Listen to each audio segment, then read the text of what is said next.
Bom, tem uma galera aqui que sempre me pergunta, me questiona por que o mercado do futebol ele tá tão inflacionado. Chegamos no ponto onde John Duran custou 77 milhões de euros e sim, isso é mais caro do que Victor Osimhen, é um jogador bem mais provado na carreira. Nós estamos em uma época onde os dois jogadores mais caros da Premier League são volantes. Eu tô falando da dupla Enzo Fernandes e Moisés Caicedo. E também nós estamos em um momento em que Murilo, zagueiro do Nottingham Forest, é cogitado a ser vendido na casa dos 100 milhões de euros também. Agora a grande pergunta que fica, como é que as coisas chegaram nesse ponto? Como é que o mercado tá tão inflacionado e qual a possível solução para tudo isso? Todas essas questões eu vou responder exatamente neste vídeo. Para quem caiu aqui de paraquedas e não me conhece, eu sou o Corvo, apresentador desse canal, seja muito bem-vindo ao Plano Luz. Bom, cara, muitos de vocês podem se questionar porque que eu tô falando das posições, né? Eu falei de zagueiro, eu falei de volante e tudo mais, porque, cara, o valor do jogador depende do quão mais perto ele tá do gol e do quão importante ele é fazendo gols, cara. Porque no final das contas, o que ganha o jogo e o que chama a atenção no espetáculo é o gol. Você fazer uma assistência brilhante, como a de Modric faz, né? Aquele passe de 3 dedos dele que é brilhante, é uma coisa da hora, é legal. Mas não vale tanto quanto o Vinícius Júnior decidiu uma final de Champions League com um toque incrível no canto do gol. Entendendo este fator, a gente entende que, a depender da posição de campo, vale mais um jogador ou menos. Quanto mais atrás a posição, menos valor você tem. Então, em teoria, o goleiro deveria ser a peça mais barata de todas, considerando também características extras que o jogador tem, né? O futebol moderno, ele tem características únicas, né? Por exemplo, goleiros que são bons com os pés, assim, tem uns que são excelentes, então o goleiro pode ser uma figura que vai ligar a defesa ao ataque, pode dar até assistência, né? Olha o caso de Ederson e Alisson, são goleiros que dão assistência, ligação defesa-ataque dos dois é muito boa. Então, você tem no futebol moderno essas variações que acabam fazendo com que o valor do jogador aumente, mas ainda assim isso não explica. Então, entendendo que o valor do jogador tá atrelado à idade dele, ao que ele faz em campo e a posição que ele joga em campo, a gente não consegue explicar por que Caicedo e Enzo Fernandes e outros jogadores custaram tão caro. Então, são valores assim absurdos, cara. Para um volante é muita coisa. No passado, por exemplo, não tinha esses valores que estão muito acima da média como hoje a gente tem, cara. É a grande dúvida que fica, né? Quem é que é o culpado disso aqui, cara? Será que é o Paris Saint-Germain com suas multas milionárias, com seus bilhões gastos aí para tentar ganhar uma Champions League? Neymar, Mbappé e muitos outros jogadores que foram cada vez mais inflacionados, custando cada vez mais em salários também? Será que é o Chelsea com esse projeto que fica gastando dinheiro a rodo aí e investindo um monte de grana em jogadores com a esperança e expectativa que eles vão valer mais depois? Será que é isso que tá fazendo com que o mercado esteja inflacionado, cara? E, sinceramente, cara, é uma questão de vários fatores, cara, que tornam o mercado em algo inflacionado. E a posição de campo, que antes não importava, hoje importa. E aqui a gente entra num assunto muito interessante, cara.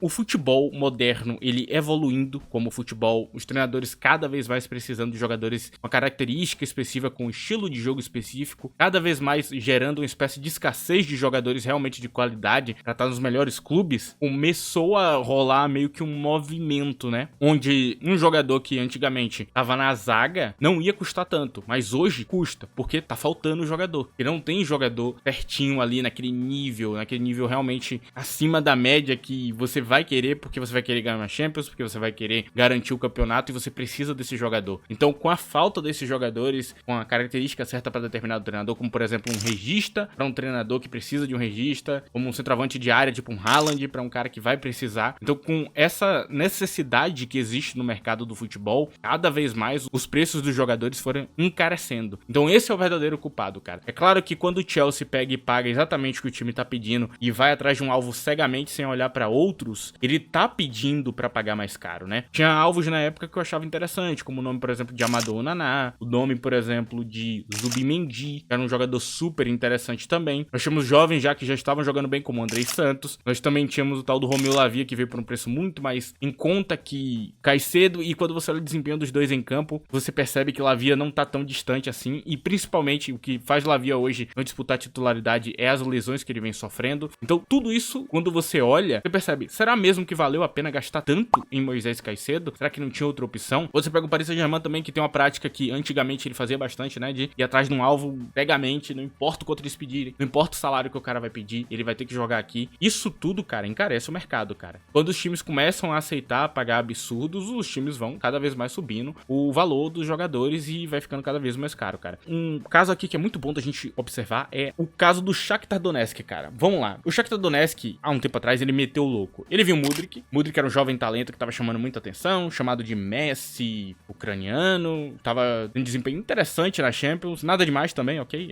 Se você achou que foi alguma coisa incrível que ele fez na Champions, não foi nada demais. Mas tava chamando realmente a atenção da galera. Apesar de todos os defeitos dele e todo esse hype que foi criado em cima do jogador, o que ele entregava naquela época que ele foi vendido não era o suficiente pra ele valer, por exemplo, 100 milhões de euros, como foi o que ele custou pro Chelsea. E isso foi pagado baseado na expectativa que você tinha do jogador, cara, do que ele ia se tornar. E o Shakhtar se aproveitou muito bem disso, cara. Então o Shakhtar fez uma venda que hoje, se você olhar pra venda, ela é absurda. Mudryk não vale mais de 35 milhões de euros, cara. Sim, e tipo, na época não valia mais que isso. Porque as pessoas estavam acreditando nesse potencial. Então o Shakhtar tem um caso aí que deixa bem claro o porquê que o mercado tá tão inflacionado. Um dos culpados aí é o Chelsea, né? Tem esse tipo de prática. Outro time que fez algo parecido foi o Manchester United com o Antony, né? Eles não queriam vender Antony. O Ajax falou, não quero vender meu jogador, quero continuar com ele ainda tá começando, ele pode valer mais. E aí foi forçando.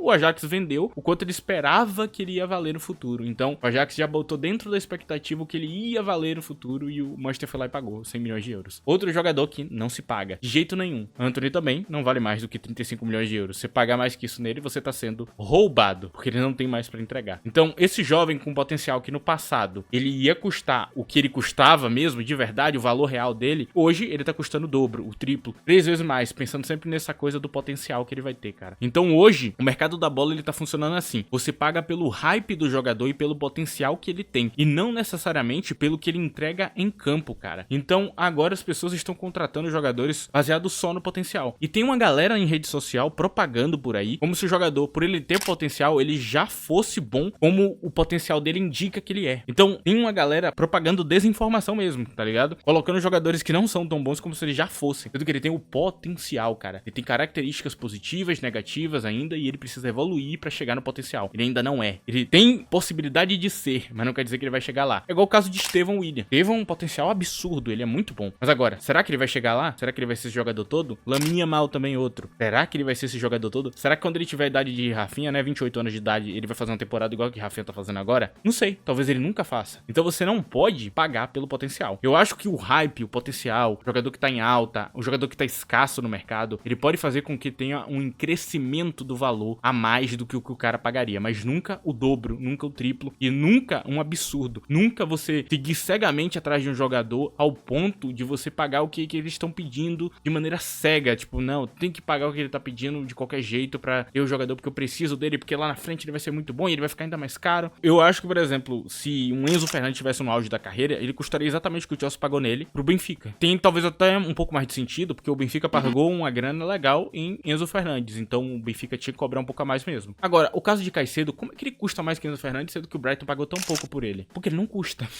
O Chelsea pagou pelo potencial dele também, cara. E realmente, apesar dele ser muito pronto como jogador e ele já tá perto do potencial máximo dele, ele não valia tudo aquilo, cara. O Chelsea pagou um a mais que não precisava. Pagou pela escassez, né? Pelo jogador escasso que tava faltando ali no mercado. Só que será que valeu a pena, cara? Será que isso aqui vai converter em títulos? Será que isso aqui vai converter em grana? Talvez em grana converta, né? Porque quando ele for revendido, ele vai ser revendido de um valor parecido. Então, faz algum sentido o Chelsea ter pagado tudo isso. Mas, cara, isso só, de novo, inflaciona o mercado. Tinha tudo mais caro, pior pra todo mundo. E agora tá assim, né? Voltando ao caso do Shakhtar, que eu acabei de citar. Você pega lá o Shakhtar Donetsk, eles olham ali pro mercado, tem o tal do Sudakov lá, que pra mim, ele é o melhor jogador ucraniano, ele é o maior potencial ucraniano, ok? No meu ponto de vista. Ele é um jogador bom e tudo mais, tem muitos clubes interessados, mas ninguém tá querendo contratar ele. Por quê? Porque o Shakhtar tá pedindo 60, 100 milhões de euros por ele. Por quê? Um time trouxa, azul, de Londres, foi lá e pagou 70 em Mudryk, mais 30 de adicionais, né? Que ele bateu os adicionais vai valer 100 milhões de euros. Por isso, ninguém quer contratar o tal do Sudakov agora. Que o Shakhtar achou, eu posso cobrar o que eu quiser. Porque a maioria dos clubes, sei lá, você pegar um Juventus, não tem tanta grana assim, vai falar, não vou pagar tudo isso num jogador que ainda não tá provado, num jogador que tem potencial e ainda não entrega. Então, as pessoas estão pagando cada vez mais pelo hype. Enfim, cara, tá gostando dessa explicação? Não esqueça de deixar o like. Se você quiser também ajudar este canal a continuar, cara, você pode usar a opção de hypar aí o vídeo pra chegar em mais gente, pra esse vídeo ser propagado pra mais pessoas. Ajuda bastante o canal. Se quiser ter um contato maior comigo e saber o que eu comento em tempo real, me siga no Twitter,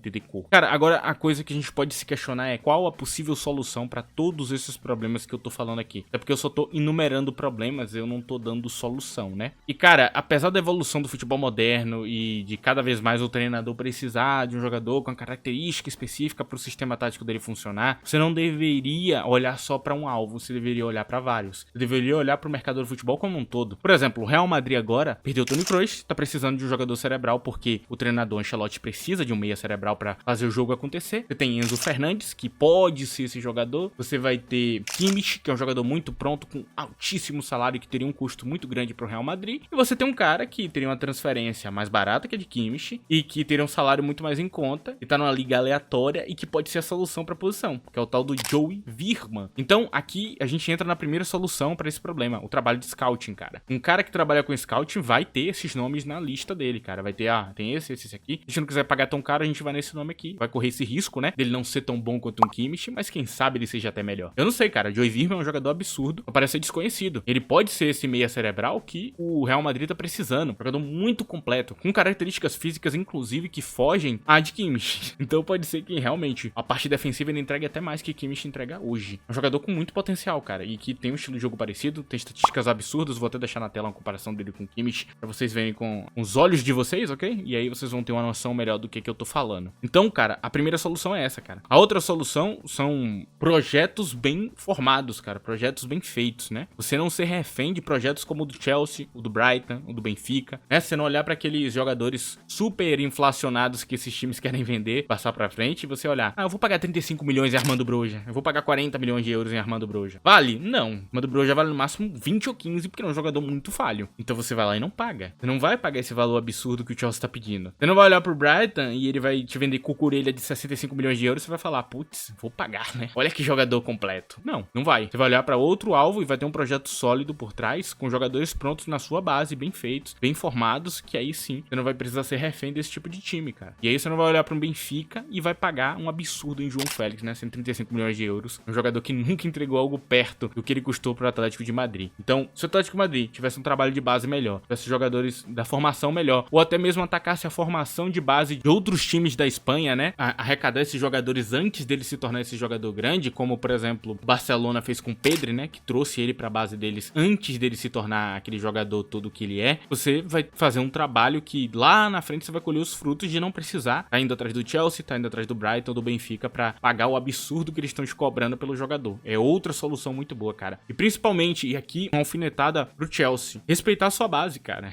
É o que você precisa fazer. Você quer ver um caso mais absurdo de mercado inflacionado à toa? É o Chelsea. Vamos lá, cara. Ó, vou listar aqui. Nós temos Disasi, Badiashile, Wesley Fofana e alguns outros zagueiros que eles contrataram nos últimos tempos. Me diga, desses zagueiros aí, quem é que é melhor que Mark Guerre? Não tem, né? Quem que é melhor que Tomori? Ah, não tem, né? Realmente, nenhum deles é melhor que Tomori. Qual desses zagueiros aí apresentou um desempenho melhor que Chalobah? Não apresentaram, né? Mas a gente vendeu todos esses talentos aqui da base. E agora tem o tal do Gilchrist surgindo agora, tá jogando até na lateral, né? De tão completinho que ele é. Poderia ser uma opção pro Chelsea e eu nem sei se ele vai jogar. O Chelsea vai vender ele pra tentar contratar outro moleque, pra tentar valorizar. E você olha e pensa, era só respeitar a base, cara. Era só respeitar o cara da tua base. O Chelsea fez isso e aqui é o maior exemplo. Hernandez Bughal, Conor Gallagher. O Chelsea foi lá e vendeu o Gallagher, né? Fez todo esse movimento pra trocar por Félix. Félix agora tá no Milan. Gallagher tá no Atlético de Madrid. E a gente tá com o Hernandez Bughal que não faz nada em campo. Nem correr e nem marcar, como o Gallagher garantia que ia ter, ele consegue. Então você vê, será que o Chelsea era refém dos outros clubes? Será que o Chelsea precisava de volante mesmo, cara? Tendo o Gallagher ali que fez uma temporada absurda aqui? Eu acho que não, ok? Eu acho que é só respeitar o que você já tem. O caso aqui que tá à parte pra finalizar isso aqui é o caso de Ampadu, cara. É um jogador que eu falei bastante aqui no canal e muita gente não entende por quê. Mas, cara, esse moleque, ele resolveria tantos problemas do Chelsea hoje, em tantas posições diferentes, que me assusta o fato dele estar jogando no Leeds e dele ter sido vendido tão barato, cara. E são muitos outros, eu poderia citar aqui vários, o Hudson-Odoi e tudo mais. E o Chelsea foi lá, pagou 70 milhões em Mudryk pra ele ser pior que o Hudson-Odoi. Foi basicamente quase que de graça pro Forest. Cara, é insano, mano. Tá vendo porque o mercado tá inflacionado? Você tá entendendo porque que o mercado tá inflacionado? Porque tem gente que não respeita a própria base, cara, porque tem time que não merece, sabe, ter o que tem. E aí você tem casos como, por exemplo, do Liverpool agora surgindo com o Conor Bradley. Olha lá o moleque ganhando um minuto. Eles não querem vender o futuro deles pra ganhar 30 milhões de euros e investir em algum outro palhaço que não vai fazer metade do que o cara já faz hoje. Eu finalizo esse assunto por aqui, cara. Acho que vocês entenderam qual é que é a resposta e qual é que é a solução pra esse problema idiota. E sim, o mercado da bola tá inflacionado pra caramba. Eu nunca vi um zagueiro jovem de 22 anos custar 100 milhões de euros tão rápido por causa de uma temporada. Você vê que as coisas estão fugindo muito do que deveria ser. Enfim, cara, pro vídeo de hoje é isso. Espero que você tenha gostado. E você já sabe, né? Se gostou, não esqueça do like, do hype aí que faz o vídeo ir pra frente. Eu agradeço a você que deixou, inclusive, cara. Agradeço a você também que chegou até aqui. Muito obrigado a você que chegou até aqui. É isso, rapaziada. Tchau.